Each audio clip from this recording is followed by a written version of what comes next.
What's going on? We are the Brown Water Banter Podcast, and we are set up for the second segment of the Pro Talk Seminar Series. We'll be hosting this. Let's go through the format again. We're going to sit here and let our angler talk for about 10, 15 minutes, and then we're going to go right into a questionnaire. The next guest that's joining us on stage, sitting right next to me, the bass assassin, Mr. Joel Davis. Nice to meet you, y'all. So tell us a little bit about yourself, Joel, and then how you got into the bass fishing world. All right. So Joel Davis, I run a social media channel, and I've been tournament bass fishing for, 10 years, probably something like that. And social media took off, so I kind of took off with that. I'm from Wisconsin. I've been here for 25 years. My dad's from here. My grandmother and all them are from here as well, and my cousins and all, and the Davis representing down here. And we're all fishermen. We all love to fish. Some of us get to go a lot more than the others. Ain't that the truth? Absolutely. A lot of saltwater stuff here today, a lot of saltwater boats, but there is a lot of freshwater stuff too. We have a lot of that down here, obviously. Tell us a little bit about what's some of the differences between freshwater and saltwater stuff, because I think there's a lot of saltwater guys here. Yeah, I saw a lot of saltwater boats when I walked in, and the icon said fine. Yes. Yeah, so an icon is like I don't even want to say Cadillac. It's like the Ferrari of boats, a bass boat, and I can't afford that. So if anybody wants to pay for one, I'll pay it. All right, so we're sitting here talking. We're getting into spring. Dogwood trees are blooming. Ant piles are coming up in the yard. Everybody's talking about cobia fishing, but we're going to get into a little springtime bass patterns, right? Yep. So springtime bass patterns, there's a lot to it. You've got really three stages. You've got a pre-spawn, you got a spawn, and you got a post-spawn. And you've got different lures that work better at different times of year. And in the pre-spawn, when it's still cold out, before the waters hit 55 degrees, somewhere between 40 and 55, that's when the shrimp are up here. Right. Y'all know that. Yep. I mean, the shrimp are in the bays or in the rivers, and that's when we start throwing some of these saltwater style lures like the Voodoo Vixen and the Voodoo shrimp here, and there's a bunch of different colors, and that works really good for about a month or two, and then you switch over to some red patterns like crawfish patterns, which would be your crankbaits and your crawfish plastics and stuff like that. And then you go into your late pre-spawn, and that's when you start pulling out your spinner baits and your little swim baits and stuff like that. Those are a couple brands there. We've got Freedom Tackle, and we've got American Bait Works, which is the net bait brand. Well, before we go too far into it, this right here, I'm guessing is brackish water, right? You're throwing in? Yes, sir. We fish everywhere from the mouth of the river all the way up 20, 30, 40 miles upriver. Yeah. Let's talk about fronts, because that's a big thing, right? Especially in the bass world. Are y'all pre-fishing the fronts, fishing after the fronts? Does that mess the water up, muddy it up? It does quite a bit, but bass fishermen don't care. We're going fishing regardless. A front affects the fishing big time, but that's what makes it hard. You got to go out there and learn it and make them bite, even though they don't want to bite. Right. All right, so then we get in, what is this? Early April, and then we're working into May, or where are we sitting right now? So this is going to be like January, February. Okay. You get some warm days in February. You may get an 80-degree day in February. Right. And that triggers everything. And then from there, you got February, March, April, May, kind of, so to speak. So you got your pre-spawn, your pre-spawn, your spawn, and then you've got your post-spawn. That's when it's hard to catch them. Yeah. Well, break that down, because that's a topic we wanted to bring up. Bedding bass. Yeah. Totally different than regular bass, right? You are 100% correct. So a bedding bass is harder to eat. I mean, it's harder to catch. Still eats okay. They eat good, yeah. But I don't eat them. So you trying to start something here? Okay, I will.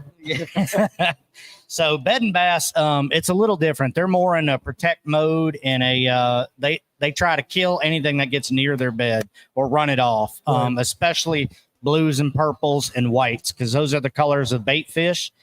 Shad are typically a whitish color, and bluegill are typically purple and blue. And you want a long, slender thing if you're going to get it to eat, because they're full. Their bellies are full. So Yeah. you want to get something in there that's got a lot of that can fit in them. If you get a big fat shad, they're not going to eat it. Right. They're going to kill it, but they're not going to eat it. So you ain't going to catch it. So the mamas are on the bed. This is more of aggression. It's what you're getting, an aggressive strike more than a hunger strike. You're right. messing with my bed, so I'm going to get you away from my babies. Yes, sir. That's exactly correct. The males, so you'll have a male, which is called a buck, and he protects that bed for the first month. And then the females will be usually about 20 to 40 foot away from the bed in deeper water watching. And they're waiting for that moon to get right and the water temperature to get between 55 and 65 degrees. That's when they bed. And they'll move up for a day, and they'll be on that bed. They'll drop their eggs, and then they're gone. They don't hang out. The females are gone. The males do all the daddy daycare. Huh? Yeah, the daddy daycare. Yes. Yeah. That's funny. Yeah. Yeah.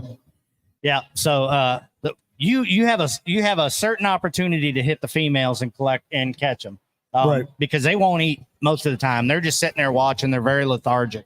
So, and then you move on past that. When Right. the females drop their eggs, the full moon's gone. You got a couple weeks of that, which we're in it right now. So if you want to be bass fishing and bed fishing, right now's the time you need to be out there. They're on the beds right now. Once they lay their eggs, it's a lot of work. They're protecting that stuff. They're beat up. The fish are jostling for beds and the better fish. So they look at genetics. The fish can see the genetics in another fish. They know if it's built right. Kind of like we know when our women are built right and our men are built right. Yep. You know what you're attracted to. Right. And so they're always jostling and fighting for a spot. And when they get it, they drop their eggs, they spawn, and they're out. When they're out, they're hard to catch because they're wore out. They're going deep. They're taking a break. And then that lasts for about 2 weeks, 3 weeks, somewhere in there. Then they're ready to eat. And when the pre-spawn or when the post-spawn's there, they're ready to really eat. You want to throw big baits, frogs, buzz baits. That's what they're looking for. So that's more of a I'm hungry bait rather than get off my bed bait. That's right. I need to get my fat back. Right. And then they start to cycle all over again. Well, then they go into a summer pattern. Okay. And that's a whole nother topic. I don't have lures for that. Right. Yeah. So just going out there and just randomly picking a different bait and not syncing it up to what's going on is probably not the best approach. That's right. It is. It's more of a, you really got to know what the fish are doing and to know the right lure to throw and the right colors to throw at the right time. And when you figure that out, that's where you get your really good bass fishermen. They're the ones that know what the fish are doing. And that's why you have to pre-fish a lot of tournaments so you can figure out what stage they're in so you know what to throw. Yeah. And every year is different, right? So if we get a hurricane, we get a lot of rain, that typically messes something up, right? Or changes something up. 100%. Your spawning areas are always the flats and the harder bottom areas that are off the main channel. So if you're down south and we have not had a lot of rain and the water, the tidal water is very, the salinity is real high, those fish are not going to be there. I mean, there'll be some fish there, but the majority of the fish are going to be upriver where the salinity is not as high. I mean, they could be 40, 50 miles upriver. I mean, these fish travel a long way. It surprises you, really. Right. And you could fish that whole section and think there ain't no fish there, but they're all grouped up upriver or in a marsh area way in the back where there's a lot of vegetation and there's clean water that gets filtered out. It filters out all the salt water. Right. So what, I mean, y'all are fishing mainly the Pearl, Pascagoula, Tutica Bluff. Where's your hot spots in the spring without giving any hot spots away? So we fish the Pearl River, the Jordan River, the Wolf River, the Back Bay, which is Tutica Bluff and Biloxi, and the Bay. There are bass in the Bay, believe it or not. Right. And then we fish the Pascagoula River. And on occasion, some of the other tournaments around, they'll fish up at Flint Creek or they'll go over to Mobile Bay or something like that and fish over there. So typically the area, it really just depends on how much rain we've had that season. Rain is crucial for bedding bass. It has to be fresh water. A bass itself, a largemouth bass down here, the tidal bass, they can handle salt water, but the fry cannot. They're not used to it. They have to be in fresh water. They won't make it unless there's been a lot of rain and that salinity is real low. Yeah. How long does it usually take for the baby bass to become adequate with salt water? Do you know that cycle? It takes about 6 months for them to be able to start withstanding saltwater and survive. Right. And it's always cool because we talked about it before in the show. You go to Pascagoula River, one cast you're catching this trout, one cast you're catching a redfish, next one you're catching a bass. So it's a mixed bag. Yep, that's correct. And so most of those fish that you're catching in that brackish water, when you have speckled trout in there, you'll have a bunch of the smaller bass in there. The bigger bass will come in groups, and they'll come up from the bottom, or they'll come from a lake that's nearby, a deep lake or something like that, and they'll come out and feed on the shrimp heavy because they don't eat all day. They only eat about 20% of the day. So that 20% window when they're eating, they're coming from fresh water. They come out, they withstand it, they eat, and then they go back. They don't stay there. So that's what I was going to ask. Like, how much salt water can a bass tolerate? Because a lot. Is it really? Okay, it's a lot more than you think of like brackish, right? But you're saying they can go. If they're in the bay, it's pretty salty. Let's put it this way. I have caught bass on the Biloxi Causeway. I've caught bass on the mouth of the Wolf River. I've never caught them out at the bridge out there, but I've caught them at the mouth and all around there, which is salt water. Right. I mean, you taste that water, it's salty. So. Right. With us coming out of winter, I know a lot of people have just got out, especially the trout, coming from a slower approach, trolling, deep holes, working slow. Is that the same in the bass world? Do they kind of expect it to kind of fire up a little bit with spring coming around? It's like you feed them crack. I don't know how else to put it. Yeah. Like they go on a binge and they get crazy and they attack everything except when they're actually in the act of spawning. Right. Outside of the act of spawning, they are eating anything and everything they can get. And it's wild. It's the best time to go fishing for bass. If you got a kid and you want to take them fishing, when the shrimp are running, that's probably the number one time you can catch more bass than you ever caught in your life when the shrimp are running, or right before the spawn and right after the spawn, about 4 weeks after the spawn. Yeah. So here's an interesting thing you guys might not know. No, we don't know it. What's the number one predator against a bass fry? Might surprise you. I found this out actually last year. For an adult, it's Joel Davis. I wish. The number one predator for bass fry is, in fact, the male bass that broods them. After 2 weeks. So they eat their own. They eat their own. Cannibals. So they're ferocious, man. So they'll sit there and they'll guard these fry and they'll protect them and that kind of stuff. But they're not eating while they're doing that. And they're getting hungrier and hungrier and hungrier. And the number one predator to a bass fry is the father bass. Wow. Dang.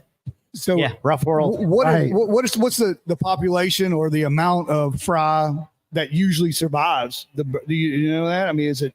That's a tough number? one. Yeah. I don't have that answer. If I had to guess, I would say it's probably between 10 and 15% probably survive.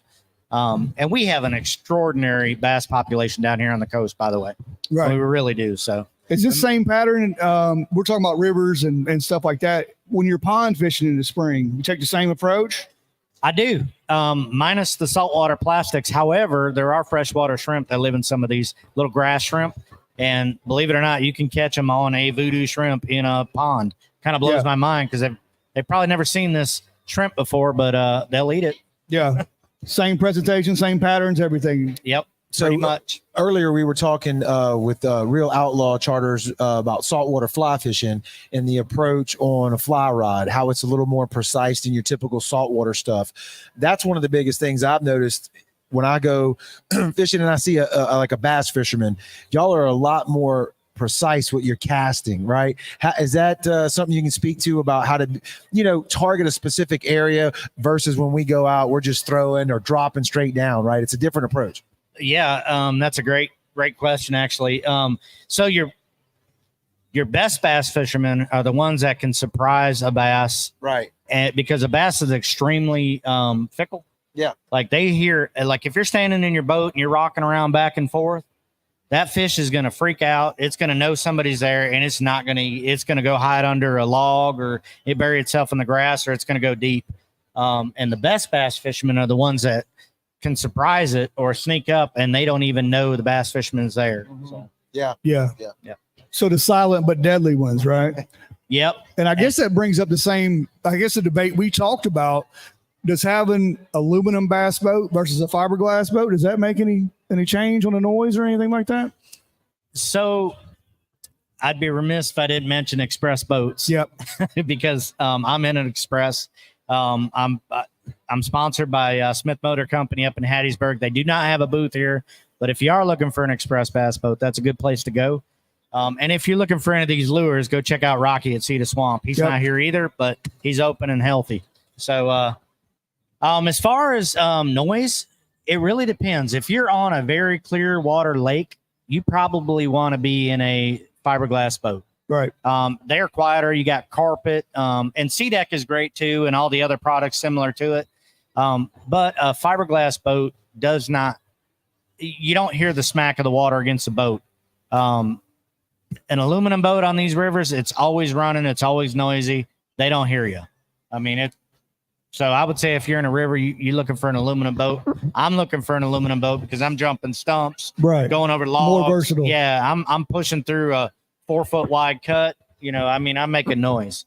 So with the advancement of technology and all the front facing sonar and all that live scope stuff, is it still the same bass world, right? Or has it changed? It is not even close to the same. It's just the truth. It's just the truth, right? It's the truth. I don't know what's coming for the bass world as far as tournament fishing goes.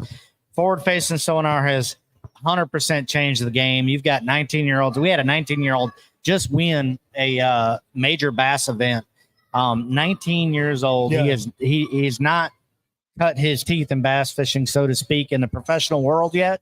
And he's already won an event, made $100,000, all with forward facing sonar. Right. So I think there's going to be some changes coming. Personally, I see they're probably going to have to do something, maybe start a second series. I don't know what's coming. Are there electronic free tournaments currently? Not professionally, no, not that I'm aware of. I do believe there might be something in some of the larger states, like I believe Texas has a trail that is non-electronic. Old school. Yeah. But it's the same, like my mic's cut out. Is it the same thing though, where like everybody's got it, so it's an even playing field? Or no, is it not? No, it's not, because forward facing sonar runs you about $3,000, $3,500, and a lot of these guys that are fishing these local tournaments, they're only fishing for $100, $200. So for them, it's not worth it, and they just stop fishing those tournaments, and it really actually hurts the local clubs. Jared, your battery's dying over there? It says we're wide open, so I'm not sure. All right. So anything else we need to touch on spring bass? No, I would just encourage you to go out this time of year. This could be the time of year to catch your personal best fish. That's when you can see them. They're on the bed or near the bed. You see the big females. You can usually get them to bite if they're not in the act of laying their eggs and spawning. And it's a good time to get your PB. I've gotten both my PBs. I've got a 9-pounder and a 7.5 that I caught in February and March, and that's where we're at. So go out and get out there and fish. That's my motto, I guess. So it's April 9th. We just got on the water. You got one bait to throw right this time of season. What is it? That's tough, man. That's tough. I know you bass fishermen's got about 7,000 of them. Look, I got some bass fishermen out here that I fish against that are. Oh, you don't want to give me a trick. I'm just playing. Yeah. Right now in April, we got the spawn going on big time. We got post spawn also happening.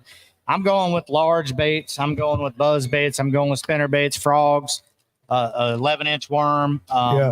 Spinner bait is really good right now, but I'd be throwing a big one. I wouldn't be throwing a small one unless we have a cold front come through. Big presentation is big what they're presentation, and if the water's muddy on top, it's usually clear on the bottom, and that's when I go big worm. So, you should have told him the exact opposite. Yeah, yeah. How you know he's telling the truth? True. I'm a bass fisherman. I do not tell the truth. Right. All right. So right now we're going to open it up to the audience. If anybody in the audience has any questions for Joel, pick your brains, come up with something. Anybody? What you got?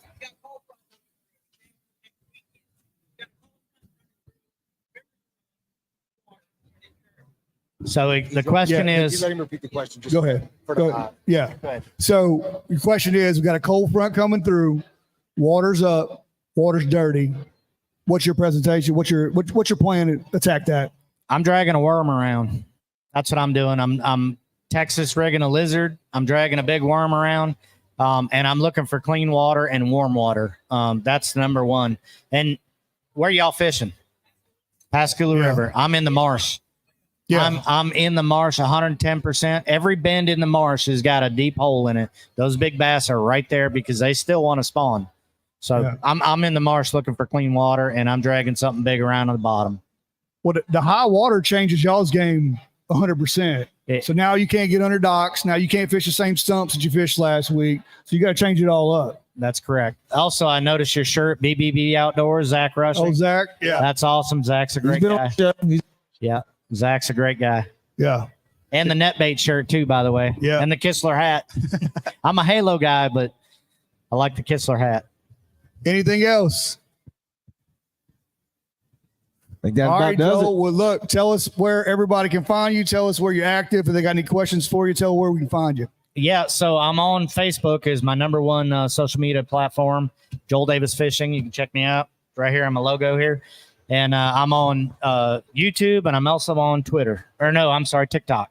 Well, I dropped the link in the for the people watching on the live and the replay here in the comments. You got section. some merch too, right? You got some merch coming out? I do have merch. I do not have it on my website anymore. I'm switching companies. So Okay. But, all right. So it in the works. Yep. There we go. Well, thanks everybody for watching on the live out there in the social world, and everybody here in the audience too. Hope y'all are having a great time at the Biloxi Boat Show. There's a lot of cool vendors out here. Please go check them out. And we are Brown Water Banter. If you've never heard from us, come hang out with us. We're right over here in our booth. We'll be talking fishing and telling lies. So Yep. it'll We'll be see good y'all. time. You see y'all back at 5. Later.